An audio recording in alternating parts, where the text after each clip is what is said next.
Experience आज भी ताज़ा है। मेरे ख्याल से तकरीबन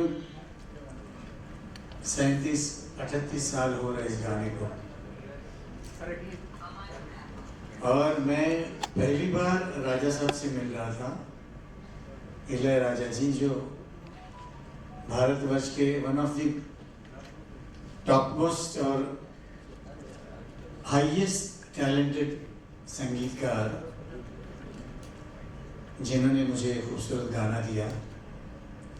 जब पहली बार मैं मिला, सिंपल सा आदमी, छोटी कद, सफ़ेद कुर्ता और लुंगी सफ़ेद और भस्म लगाया हुआ था। और ऊपर वाला साक्षी है, मैं बहुत ज़्यादा उनके बारे में नहीं जानता था, क्योंकि साउथ इंडियन फिल्म्स की तरफ म्यूजिकली मैं बेध्यान था। एक तो सबसे पहले लैंग्वेज की प्रॉब्लम थी, मगर संगीत तो सारे वर्ल्ड में वही है, सारे गामा पदा निसा सानी तबा मगा रेसा। मगर होता है ना कि एक वर्ड समझ में आए म्यूजिक के साथ साथ, तो उस गाने का ज़्यादा मज़ा आता है। तो राजा साहब को मुझे उत्तम सिंह जी हमारे संगीतकार हैं और के.सी. लॉर्ड, वो दोनों जने लेके आए थे कि इनके सदमा के 2 गाने गाने हैं, नई फिल्म है और पहली हिंदी फिल्म कर रहे थे राजा साहब। मगर इतना मज़ा आया। मुझे याद है ऐ जिंदगी जब गाना रिकॉर्ड हो रहा था, कोई 150-200 म्यूजिशियंस थे और उसके अलावा गाना सुनने के लिए हमारी इंडस्ट्री के बहुत बड़े बड़े म्यूजिशियंस, कुछ म्यूजिक डायरेक्टर्स खाली गाना सुनने आए थे कि राजा साहब किस तरह काम करते हैं। आप सोचिए वो मंजर क्या होगा। वो बहुत बड़ा उत्सव था फिल्म सेंटर में। और मजे की बात है कि पहले 2, 2.5, 3 साल, हालांकि ये गाना बहुत पॉपुलर है, ये मुझे मालूम ही नहीं था, ध्यान ही नहीं आया, क्योंकि आप सबकी दुआओं से रोज कभी कभी 3-3, 4-4 गाने गाया करता था मैं, इस स्टूडियो से उस स्टूडियो। जब एक प्रोग्राम में, शायद दिल्ली में था ये प्रोग्राम, और स्टेज पे मुझे कम से कम नहीं तो भी 50 चिट्ठियां आई थी कि ऐ जिंदगी गले लगा ले, गाना आप गा नहीं रहे हैं। तो मेरा ध्यान गया, ये तो राजा साहब का गाना है। आप बिलीव नहीं करेंगे, मैंने अनाउंस किया कि भाई लोग, ये गाना मुझे, वर्ड्स मेरे पास नहीं है, क्या कोई मुझे वर्ड्स दे सकता है? तो मैं 1-2 गाने के गैप के बाद मैं ये गाना कोशिश करता हूँ गाने की। आप सोच नहीं सकते, 7वें या 8वें मिनट में एक खूबसूरत सी लड़की गाना लिख के लेके आई, तो और ज्यादा अच्छा लगा। और फिर मैं अंदर गया, गाना 2-3 बार सुना मैंने, और फिर मैंने आके वो गाना गाया, और मुझे 3 बार गाना गाना पड़ा। तो आप सोचिए उस गाने की क्या पॉपुलैरिटी हो सकती है। और उस गाने को अभी लेटेस्ट भी गाया गया है, तो और भी ज़्यादा अच्छा लगता है। हमारे बच्चे ने ही गाया है, मेरे बेटे जैसा है अरिजीत सिंह। और जब श्रीदेवी जी इस दुनिया में नहीं रही, तो कम से कम जब भी उनका यूट्यूब पे या कोई खबरों में आता था, तो पीछे ही गाना बजता था। तो ये गाने की, ये किस्सा है इस गाने का। एक किस्सा सुरेश जी ने ही मुझे बताया, आपको बड़ा मजा आएगा उसको सुन के बातचीत के लिए। तो जब इलियाराजा साहब आए और साहब ने देखा तो एक ईश्वर स्वरूप एक वो व्यक्तित्व हैं, और एक ईश्वर जब दूसरे ईश्वर से मिलते हैं तो आपस में एक दूसरे की चीजें से वो होती हैं। उस टीम में एक 14 या 15 साल का बच्चा था, वो कीबोर्ड बजाता था, बहुत बढ़िया कीबोर्ड बजाता था, इतना बढ़िया कीबोर्ड बजाता था। उसका नाम था दिलीप, 12 या 13 साल का। आप सोचिए, दिलीप नाम था उसका, जो बाद में पता चला। आप सोचिए उसका क्या नाम था, वो ए आर रहमान साहब। तो आप सोचिए कि मतलब ये ऐसे कुछ, बस इसी तरह के कुछ किस्से, कहानियां, अनकही कहानियां हमारे इस प्रोग्राम में आएंगी। यही इसका थीम है, यही है कि आप लोग सब एंजॉय करेंगे अपनी लाइफ को।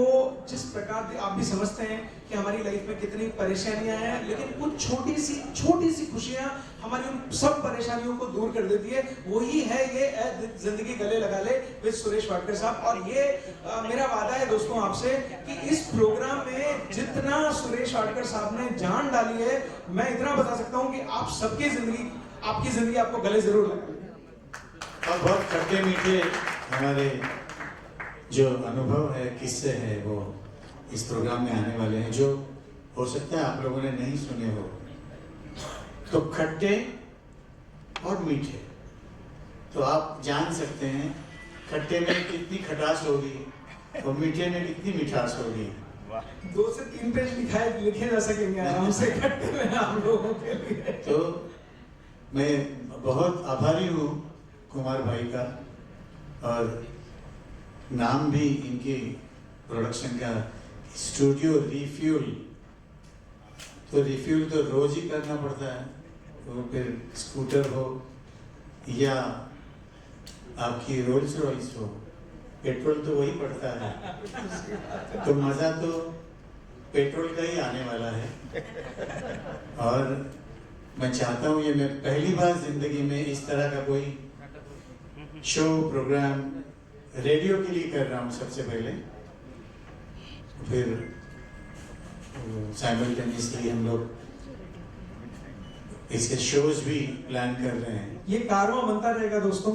ये एक फूल है, एक प्यारा सा फूल है, ऐ जिंदगी गले लगा ले, जिसकी खुशबू महकना बहुत जल्दी शुरू कर देगी, और आप उसकी खुशबू सूंघ के इतना आपको फ्रेशनेस मिलेगी, और ये कारवां आगे बढ़ता चला जाएगा, चाहे वो शोज के माध्यम से हो, चाहे पॉडकास्ट के माध्यम से हो, लेकिन मजा आप सबको जरूर आने वाला है। बहुत सारे लोग हैं, ये इनके पापा औरंगाबाद का जी है, हमारे मुंडे साहब हैं, बहुत सारे लोग हैं। हमारा कहाँ गया वन हिमांशु, उधर सब बाल गोपाल हैं। और मैं जब बहुत अच्छे दोस्त मिलते हैं तो मैं बहुत अच्छा जुमला यूज करता हूँ कि आज हम सब पुराने पापी इकट्ठे हो गए। अरे पाप के लिए जोरदार तालियां बजा दीजिए। कितना पुण्य है इस पाप में, कोई सोच नहीं सकता। ये कंपनी है स्टूडियो रिफ्यूल।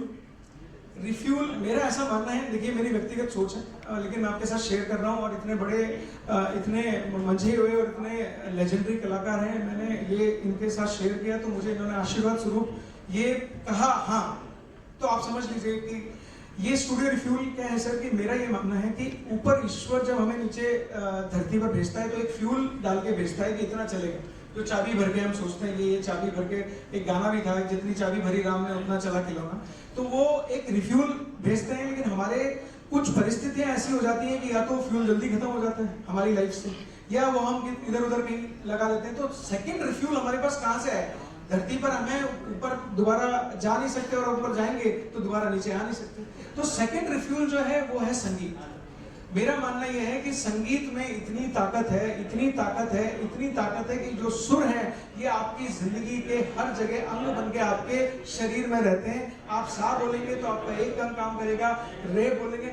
मेरा मानना है, और इस संगीत के इतने बड़े महान गुरु जिनको बोल सकते हैं, जो इस संस्कृति को आगे बढ़ाने जा रहे हैं और इस संस्कृति को पूरे जोर शोर से आगे बढ़ा रहे हैं, तो मेरा ये मानना है कि स्टूडियो रिफ्यूल का मतलब सिर्फ ये था कि आप सब लोगों को जो आप डिजर्व करते हैं ऐसा संगीत दोबारा से दिया जाए, और इसी मुहिम को लेके हम लोगों ने ये शुरू किया। अच्छा और बहुत खूबसूरत कोइंसिडेंस हुआ है। सडनली कुमार जी और रमन भाई आए मेरे पास, सुरेश जी हम लोग ऐसा ऐसा, तो 2 सेकंड के लिए मुझे लगा कि अरे वाह, ये तो बहुत ही अच्छी बात है। और रेडियो के लिए मैंने कभी फौजी भाइयों के लिए गया था, या कोई इंटरव्यू हो उसके लिए गया था, मगर ये प्रोग्राम जो होगा कि मैं अपने खट्टे मीठे किस्से गानों के साथ मैं लोगों को सुनाऊंगा। और ऐसे गाने हैं जो लोगों ने सुने होते हैं। बहुत बाज़ वक्त ऐसी चीजें होती है कि मैं कहीं जाता हूं और समझ लीजिए इंडिया में भी या इंडिया के बाहर कोई गाना गाता हूं तो सडनली लोग एक दूसरे को देखते हैं, अच्छा ये इन्होंने गाया हुआ है। तो ये कब पॉसिबल होता है? जब आपके गाने रेडियो पे बहुत ज्यादा बजे जाते हैं। 5% कैसे उन 95% को जीत पाए, उसमें सिर्फ और एक ही साथ दे सकते हैं, वो सब आप लोग हैं। मैं आप लोगों से ये गुजारिश करूंगा दोस्तों कि इस पूरे प्रोग्राम का मर्म समझें, सुरेश जी की एक साधना समझें इसको, कि वो इस अपने हर एक क्षण को वो संगीत के साथ जीना चाहते हैं। मैं ये चाहता हूं कि सुरेश जी का कल बर्थडे, हम सुरेश जी के साथ जीवन भर रहे, उनकी उम्र हमारी सबकी उम्र भी लग जाए, वो इतना आगे व्यक्तित्व को बढ़ाएं और उस मुहिम को इतना आगे चलाएं। बस ये सब आप लोगों का आशीर्वाद, आप सबों की दुआ से है। इसके लिए मैं आपसे बहुत बहुत धन्यवाद बोलता हूं आपको, और ये आप साथ दें इस मुहिम में, तो हम लोग आगे बढ़ जाएंगे। अच्छा गाने वाला लड़का है, और मुझे अगर पूछें तो बहुत तैयार सिंगर है वो। तो क्लासिकल भी ऐसा गाता है कि आदमी हैरान हो जाए। तो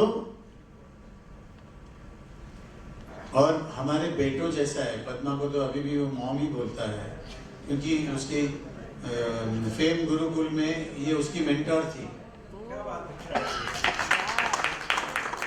सबसे ज्यादा दुख लगा जिस दिन उसको इन्होंने निकाल दिया 5वें नंबर पे, 6ठे नंबर पे। पद्मा इतना रोई थी आके घर में, और मुझे रोज कहती थी कि सुरेश जी आप उस लड़के को सुने यार, क्योंकि वो सही में